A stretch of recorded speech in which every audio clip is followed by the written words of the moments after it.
अज्ञानं तिमिरान्धस्य ज्ञानाञ्जलशलाकया चक्षुरुन्मीलितं येन तस्मै श्री गुरवे नमः। नमो नमः। તમારા બધાનું સ્વાગત કરું છું આધ્યાત્મિક મહાશક્તિમાં। આજે એક અદ્ભુત વિચાર સાથે આપણે બધા એકત્ર થયા છીએ અને આજનો પ્રશ્ન શું છે? પ્રશ્ન એ છે કે જન્મ સમય અનુસાર આપણો સ્વભાવ કેવો હોય છે? હું થોડીક સ્પષ્ટતા કરવા માંગીશ કે જન્મ સમય કેવળ એકલો પર્યાપ્ત નથી વ્યક્તિના સ્વભાવને નક્કી કરવા માટે। એકલા સમયના આધારે અત્યારે આપણે ચર્ચા કરવા જઈ રહ્યા છીએ તો એમાં વિસંગતતા હોઈ શકે, કેમ કે જે તે વ્યક્તિના જન્મ સમયે એના ગ્રહો નક્ષત્રોની સ્થિતિ અલગ પણ હોઈ શકે। એટલા માટે આપણે આ વિષયને જ્યારે ચર્ચિત કરીએ છીએ ત્યારે એટલી સ્પષ્ટતા જરૂરી છે કે કેવળ એકલી જન્મ કુંડલી પણ સીધે સીધી વ્યક્તિને અસર કરતી નથી, કેવલ કર્મ પણ સીધે સીધા અસર કરતા નથી અને કેવલ આશીર્વાદ પણ સીધે સીધા અસર કરતા નથી। કે સમયના આધારે સ્વભાવ એ કેવી રીતે જોઈ શકાય એને ખાલી ચર્ચામાં લઈ રહ્યા છે અને એ લાગુ પડે જ છે, પણ એના અંદર અંશમાં પરિવર્તન આવી શકે છે। તો સૌથી પહેલા જો વિચાર કરીએ તો બ્રહ્મ મુહૂર્તમાં જેનો જન્મ થયો છે તે એટલે કે સવારે 4 વાગ્યાથી લઈને 6 વાગ્યા સુધીનો સમય, અને એ વખતે જે કોઈ પણ જાતકનો ચાહે પુત્ર હોય કે પુત્રી હોય એનો જે જન્મ થાય છે એના અંદર અલગ પ્રકારની ઉર્જા, ઓરા, તેજ, લાવણ્ય જોવા મળે છે। એનું સહજ વલણ ધાર્મિક દ્રષ્ટિ પર હોય જ છે અને એ અગોચર વિશ્વના વિષયોને વધારે પસંદ કરતા હોય છે। જીવનમાં એકલતા પણ એમને વધારે પસંદ હોય છે, કેમ કે એમના માટે એ એકલતા ઔષધ બની જાય છે। હા, એમના નજીક કોઈ સદગુરુ એમના જીવનમાં આવી જાય તો આ સમયે જન્મેલા વ્યક્તિઓ ખૂબ સરળતાથી આધ્યાત્મિક ઉન્નતિ કરી શકે છે। સ્વભાવે વિનમ્રતા પણ હોય છે અને સત્યતા માટેની ઝંખના પણ હોય છે, એટલે કડકાઈ સહજતાથી એમના સ્વભાવમાં વણાયેલી જોવા મળશે। નિર્ણય શક્તિ પણ અદ્ભુત હોય છે અને એના ઉપર એનું પાલન કરવા અને અન્યને પાલન કરાવવા માટે પણ તત્પર હોય છે। થોડો સમય જ્યારે જતો રહે છે બ્રહ્મ મુહૂર્તમાંથી જ્યારે આપણે પ્રાતઃકાળના મુહૂર્તમાં જઈએ છીએ એટલે કે સવારની શરૂઆત થાય છે એ સમયે એટલે કે 6 વાગ્યાથી લઈને 8 વાગ્યા સુધીનો સમય, અને એ વખતે જ્યારે જાતકનો જન્મ થાય છે ત્યારે એ જાતકના અંદર જિજ્ઞાસા વૃત્તિ સૌથી વધારે જોવા મળે છે। જિજ્ઞાસા વૃત્તિના કારણે જે બીજું લક્ષણ છે એ છે કલ્પના શક્તિનું લક્ષણ। તો બાળકના અંદર કલ્પના, નવી સર્જન શક્તિ ખૂબ વધારે જોવા મળે છે। એનાથી વધારે વિચાર કરીએ તો એ પણ સત્યને સાધવા માટે તત્પર હોય છે અને સત્યની સાથે સ્પષ્ટ વક્તા હોય છે। હા, એ બધાનું સાંભળે છે ખરા, પણ એની સાથે એના સ્વભાવમાં સ્પષ્ટ વક્તવ્ય વણાયેલું હોય છે। વિવેક જરૂરી છે, મુફટ્ટતા નથી હોવી જોઈતી, એટલા માટે એ વિવેક સાથે પોતાની વાતને રજૂ કરવામાં ક્યાંય સંકોચ અનુભવતો નથી। 8 વાગ્યાથી 10 વાગ્યા સુધીનો સમય, એ સમયમાં જે જાતકોનો જન્મ થાય છે એવો મિત્રપ્રિય હોય છે, મિલનસાર હોય છે, બીજાના અધીન રહેવાનું એમને ગમતું નથી અને એનાથી વધારે જ્યારે વિચાર કરીએ તો સ્પષ્ટ વક્તા તો એમનું વલણ છે, પણ સાથે સાથે ધીમે ધીમે ઉગ્રતા પણ એમનું વલણ છે। એ ઝડપથી ક્રોધમાં આવી જાય છે અને નિર્ણય એટલો ઝડપથી લઈ લે છે કે વિચારનો સમય જ નથી માંગતા, અને એટલા માટે આ સમયના જે જાતકોનો જન્મ થાય છે જેનો 8 વાગ્યાથી 10 વાગ્યાનો છે એ બીજા માટે ઉપકારી છે પણ પોતાના માટે નુકસાનકારી થઈ જાય છે અને સરળતાથી સામાજિક ક્ષેત્રો આગળ વધતા હોય છે અને એમનું રસનો વિષય પણ પોલિટિક્સ હોય છે। હા, એ કોઈને પહેલે નુકસાન કરવા તૈયાર નથી, પણ કોઈ એનું નુકસાન કરવા આવે તો એમને છોડવા માટે પણ તૈયાર હોતા નથી। એ જ રીતે જો જોવા જઈએ તો 10 વાગ્યાથી 12 વાગ્યા સુધીનો સમય, આ સમય મધ્યાહન કાળ સુધીનો સમય છે, એટલા માટે જેમ સૂર્યનારાયણ પ્રબળ હોય છે એમ આ જાતકોનો સ્વભાવ હંમેશા પ્રબળતાને વળગેલો રહેશે। પોતાના વાત અને વલણને પણ એ લોકો વળગેલા રહેશે।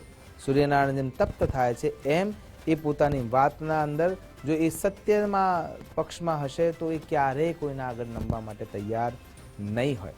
હા, શરીરથી મનથી બુદ્ધિવાન, જ્ઞાનવાન, પ્રજ્ઞાવાન જોવા મળશે, પણ પોતાની પ્રતિષ્ઠા ઉપર કોઈ વ્યક્તિ આંગળી મૂકશે તો એ સહન કરવા માટે તૈયાર હોતા નથી.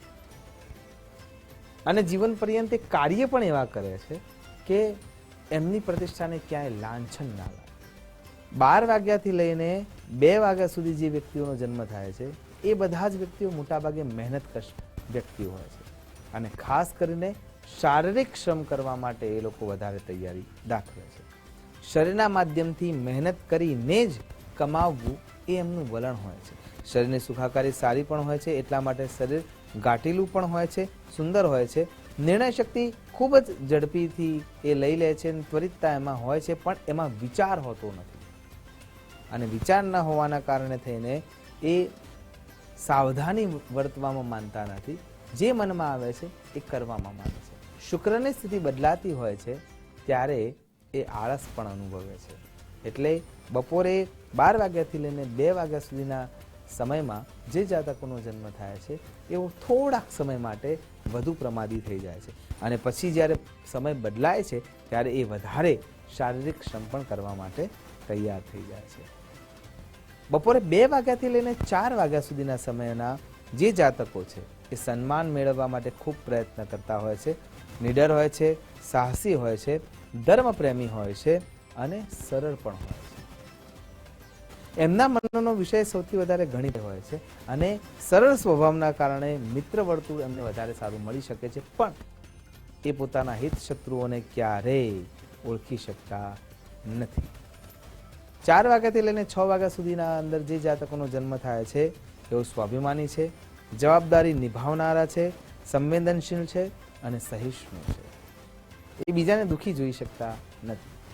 પોતાના જોડે કંઈ હશે કે નહીં હોય એ ધ્યાન રાખ્યા સિવાય અન્યને શું જરૂર છે એ આપવા માટે એ હંમેશા તૈયાર રહેતા હોય છે. સહિષ્ણુ પણ એટલા હોય છે, અને સમાજમાં નામ અને કીર્તિ કમાવનાર હોય છે. એમના થકી એવા કાર્યો થાય છે કે જે સમાજો ઉપયોગી હોય છે, અને એટલા માટે લોકો એમને આદર્શ માનતા હોય છે. હા, પણ ભયસ્થાન છે. જેમ જેમ એ પ્રગતિના શિખરે જાય છે એમ એમ અધોગતિના રસ્તા પણ એ જાતે જ નિર્ધાર કરતા હોય છે. એટલા માટે આ સમયના જે જાતકો છે એમને પોતાના કર્મ ઉપર ખૂબ ધ્યાન રાખવું જોઈએ. આગળ છે 6 વાગ્યાથી 8 વાગ્યા સુધીનો સમય, જે ગોધૂલી વેળાનો સમય છે. આ સમયે જે જાતકોનો જન્મ થયો હોય છે થોડાક સ્વભાવે કંજૂસ હોય છે.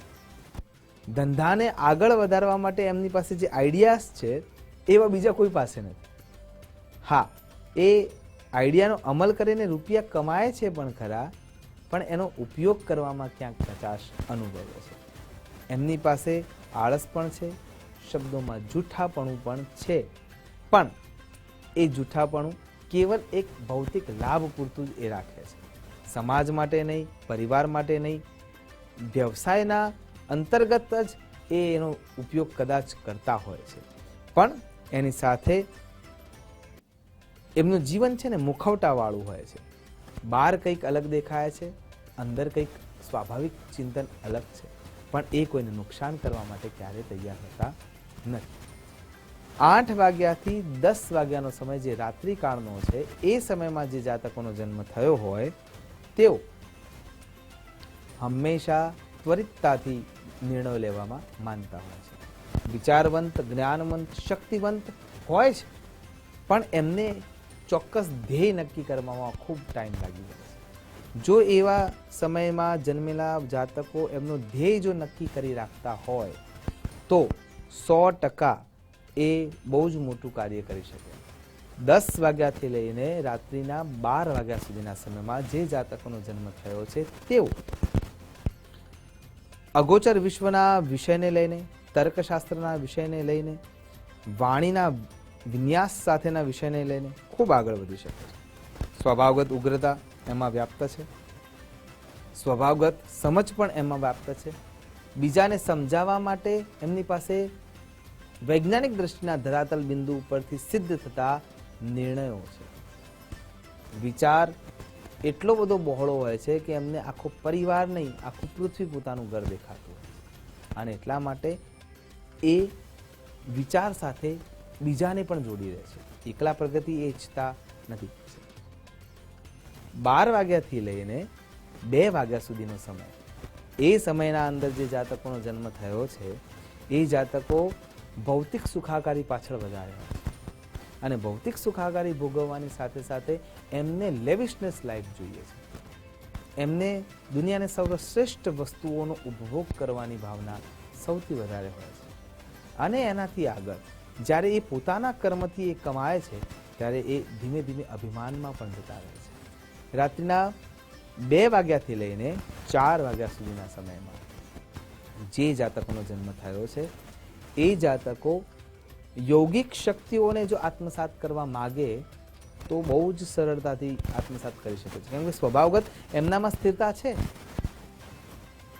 કેમ કે આપણે જ્યારે રાત્રિમાં સૂતા હોઈએ છીએ ત્યારે એ સમય એવો છે કે જ્યારે આપણે આપણા શરીરનું આપણને ભાન નથી હોતું.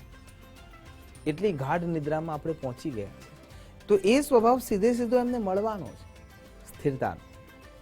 એ પોતાના લક્ષ્યને નક્કી કરી દે અને એના પાછળ જો જજુમે તો એ દુનિયાના સર્વશ્રેષ્ઠ વ્યક્તિઓની ગણનામાં આવી શકે. પણ એમ કરવામાં એ પોતાને લેથાર્જિકપણાને વધારે આગળ મૂકે છે. એમનામાં ચોકસાઈનો થોડોક અભાવ રહી જાય છે. ફોકસ છે પણ એ ફોકસને પાર કાઢવા માટે જે ચોક્કસપણુંનું કાર્ય જોઈએ, કે ચોકસાઈથી કરેલું કાર્ય જોઈએ, એ કરવામાં એ થોડા કાચા રહી જાય છે. અને એ કાચા કાનના પણ છે. સમય કોઈ પણ હોય, ઈશ્વરની આરાધના કરીને જો શક્તિવંત થવામાં આવે, કર્મને વધુ પ્રશસ્ત અને પ્રબળ કરવામાં આવે, સુયોગ્ય રીતે સારા કર્મોને ધ્યાનમાં રાખીને આગ્રહપૂર્વક કરવામાં આવે, માતા પિતાના અને શ્રેયસ્કર વ્યક્તિઓના આશીર્વાદ એમના ઉપર હોય તો ખરા અર્થમાં એ સમયના સ્વભાવને માત આપીને પણ આગળ વધી શકે છે. અને સ્વાભાવિક જે સ્વભાવ છે પ્રાણન પ્રકૃતિ સાથે જ જાય એવું આપણે સ્પષ્ટતાથી કહીએ જ છીએ. પણ એમાં પણ પરિવર્તન આવી શકે જો આ પ્રમાણેની ક્રિયા કરવામાં આવે તો. જાગૃત રહેવું જરૂરી છે, ચિંતન કરવું જરૂરી છે અને ચિંતન સાથે એમાં પરિવર્તન લાવવાની તૈયારી રાખવી જરૂરી છે. આમ કરવાથી સરળતાથી તમે તમારા વિચારો પર કાબૂ મેળવી શકશો. એ જ અભ્યર્થના ભગવાનના શ્રી ચરણોમાં કે આપણે સૌ સુયોગ્ય નાગરિક બનીએ, સુયોગ્ય વ્યક્તિત્વ નિખાર કરીને આપણા દેશનું નામ રોશન કરીએ. નમસ્કાર. અસ્તુ સદા શિવોહમ. નમો નમઃ.